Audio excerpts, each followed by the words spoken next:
สบายดีสบายดีพ่อแม่พี่น้องเมื่อสุขคนเนาะมาพบกับช่องวันเพลงเพื่อสายเช่นเก่าเช่นเคยวันนี้พาพี่พาน้องมากินปิงฮอกเนาะได้ฮอกมาซอกตัวนี่ปิงห้าก่อนแล้วปิงไม่เนาะหอมๆเลยเนาะกินกับตำมะเขือ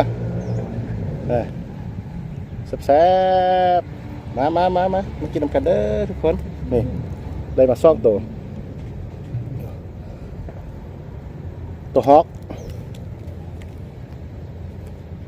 กินกับปิ้งปลาพันนี่เป็นช่องฮิป มาจะกินข้าวละกินข้าวแรงกัน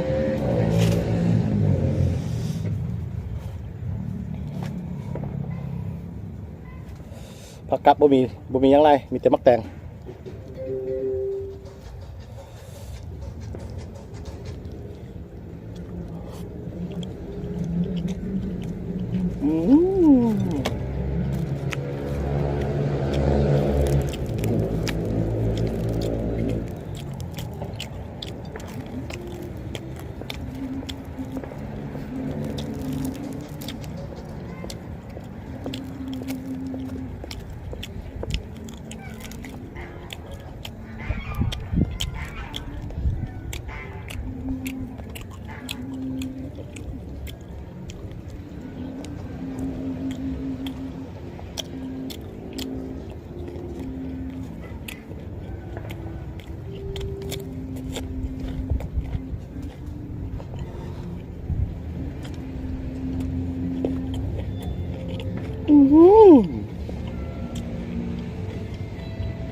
กินข้าวแรงกันพี่น้องมาเลย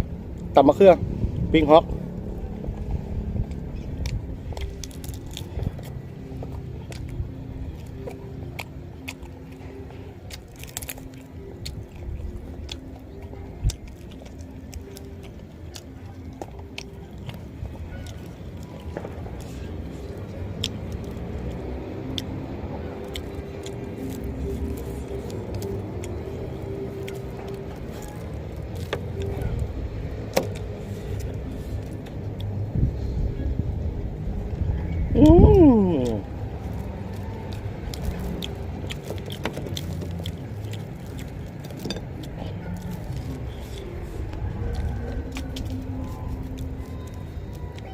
มีลมนิดนึงเนาะวันนี้เนาะ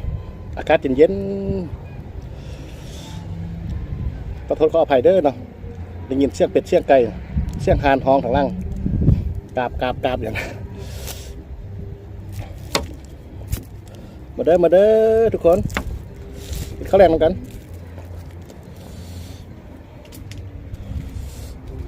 นี่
แพ็กเลยครับเชิญมาไล่เนาะมันห้อมสัตว์ป่า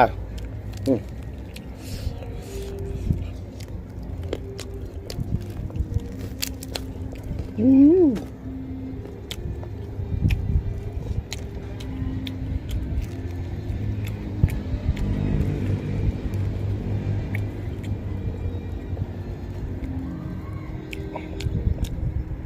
อืมเจอละลูกวาน1 ลูก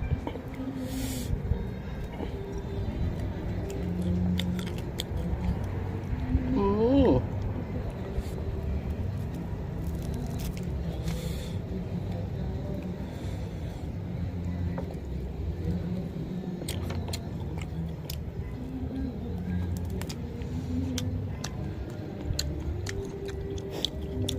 มาซับแซ่บๆนำกันพี่น้องเอ้ย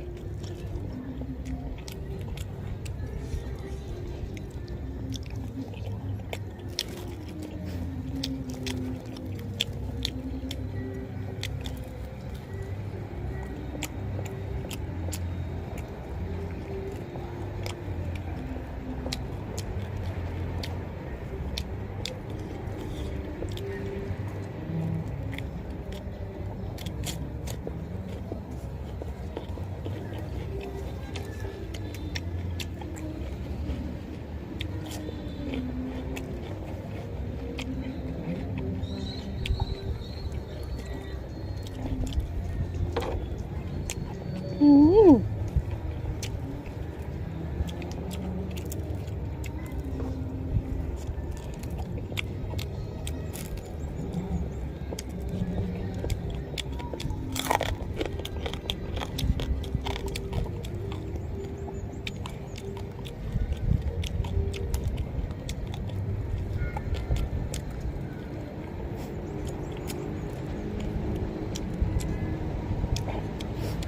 ต้องได้ระวังนิดนึงเพราะ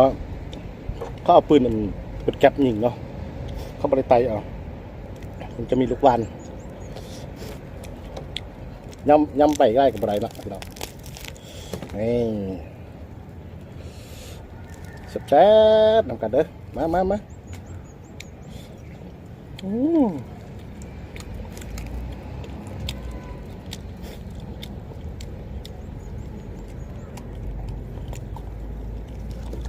อืม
อื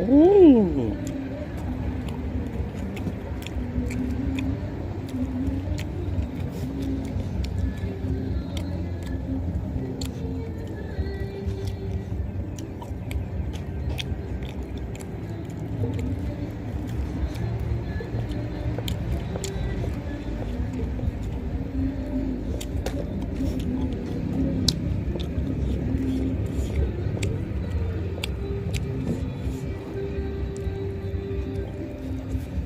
อืม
อืม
อื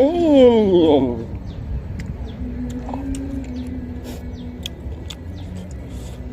แซ่บๆพี่น้อง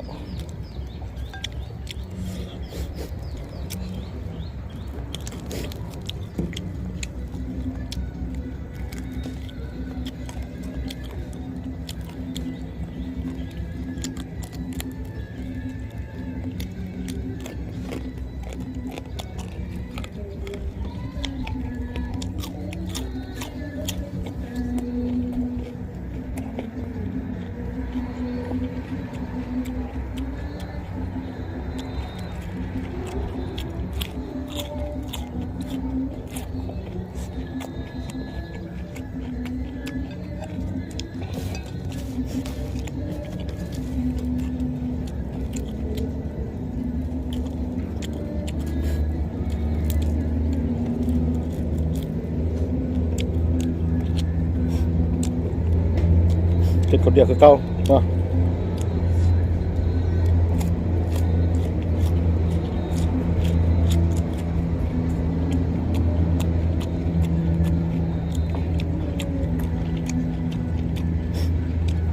อืม